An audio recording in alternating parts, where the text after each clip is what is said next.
bottle me and like to get it poppin', but these bitches in my business come me out to choosing bottles. If you see me out in public, you don't know me, keep it silent. In the bedroom, I be screaming, but outside I keep it quiet. You know I'm still young. What's up, guys? This is girl Key back at it again with another freaking banger, y'all, man. Let's get it, man. Let's go. So it is so good to be back, guys. I know that I have been gone for at least, I want to say like 2 to 3 months, and it's been some time since I posted. And I'm going to kind of give you guys the rundown of why I've been gone and what's been going on in my life. And yeah, guys, I feel like, you know what, let's just get straight into it. So honestly, it started off in May. And the month of May, I made it a mental month. So that whole month of May, I was basically just planning on just taking a mental break from social media and stuff like that just for 1 month. And then after that had happened, towards the end of May, I didn't really tell a lot of people, but my grandpa had stage 4 lung cancer.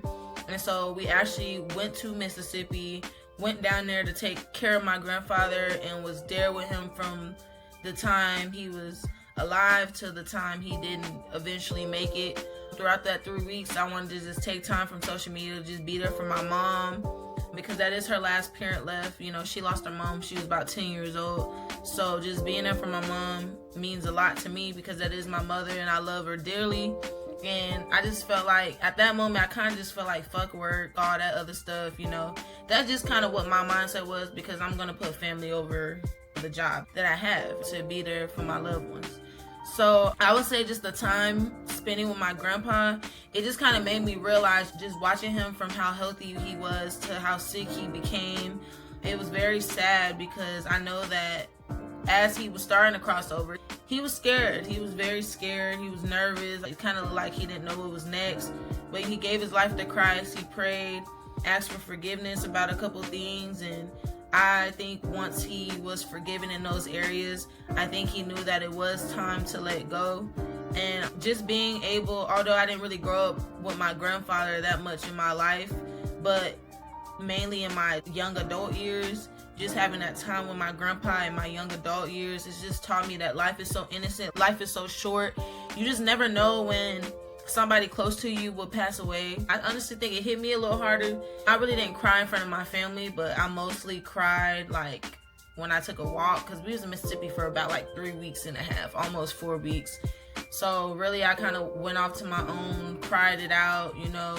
But then I had to think to myself, like, what am I crying for? You know, like, my grandfather is finna see my grandma, who is in heaven, and my auntie, who is in heaven. This is a time to be rejoicing instead of crying, you know? So I honestly felt like he went off so good. And the funny thing is, y'all, like, that exact day when he had ended up passing away, me and my mom actually came around like 7 o'clock in the morning. And then after me and my mom sat with him and we were holding his hand, because he wanted us during the time in hospital, he really wanted us to just like hold his hand so he knows that we're there. And I remember telling my mom, because she stepped out the room so I could talk to my grandpa, and I just started praying over him. And I didn't know that day on June 6th, around 6 o'clock. Well, we were there around 4. We was there at 7, and then we went to go get my cousin, and then we came back at 4. But I had no idea that would be the last time I would be able to have a conversation with my grandpa. But I'm glad I did. I'm glad I told my mom to step out my room. I'm glad I was able to tell my grandpa the things I was able to tell him. And I just, you know, I told him it's okay. Like, whatever God has for you, it's okay. It's okay to let go. And I know that you're going to be in a very much happier place, because I look at Jesus as somebody who's been my best friend, who has been merciful, graceful upon the things I've done in my life, and that no humans can't compare to God in a sense. God will always be there for you, whether you see him or not. So just being able to say those last words to my grandpa meant a lot to me, because I don't think the last time I've been to a funeral was my other grandpa, but I was 8 years old. I was a kid. So like, I really wasn't even allowed to see my grandfather that I was really, really close to in the hospital. My grandpa came to me in a dream and had a message for my grandma to tell her, like, you know, it's okay and stuff like that. But it was good, y'all. It was nice. It wasn't a very great feeling just seeing somebody so sick and just seeing somebody pass away. Like, it really eats you alive, and it just really make you look like, man, life is so delicate.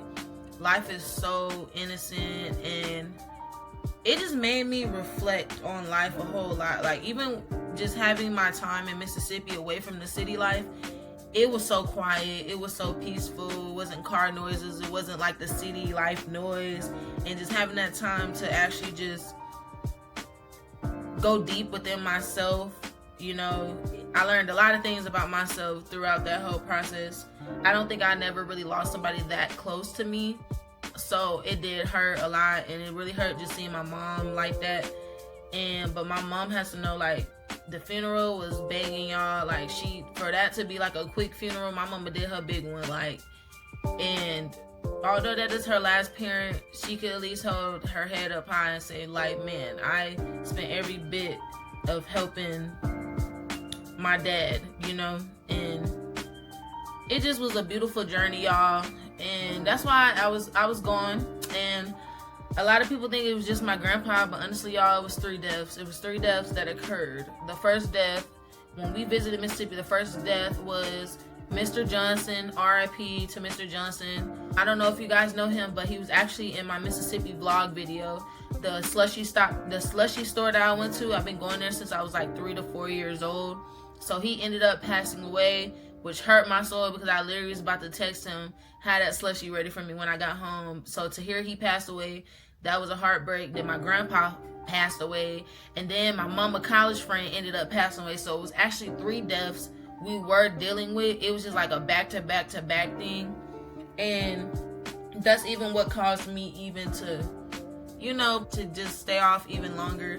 I don't want you guys to think that I forgot about y'all. All the people that I inspired for this YouTube journey, I'm here, I'm back.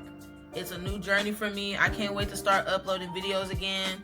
Even during this time, like, I've been trying to figure out my purpose. Like, there's times, like, you know, the enemy tried to get me to doubt myself in different areas of my life. But I feel like if God gives you a vision, then it's up to you to use that vision. And I noticed, like, I love music, but I never posted my music. I would make excuses, every excuse in the book, just to not even drop a song. But I do want to make it a goal for me to drop more music this year, at least get 1 song out there for the summer.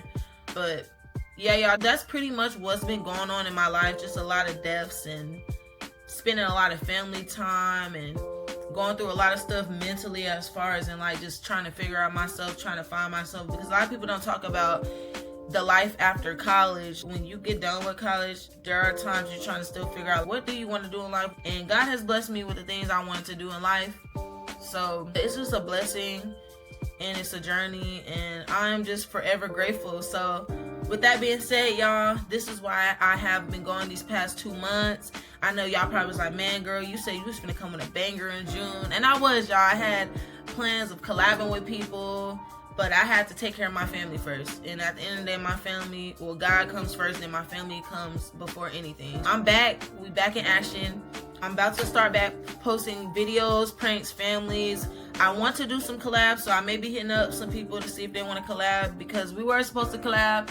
And I'm just ready for this journey, y'all. I'm not gonna stop this YouTube journey. I feel like this is one of my purposes, to inspire the younger generation, to inspire people to not care what others think and just do something, just go for it and do what you want to do. And I'm excited, y'all. So it's your girl Key. I'm glad I kept you guys all updated. Make sure you like, comment, and subscribe. And we are finna come with some bangers all July. I love you guys, and I am out. Peace.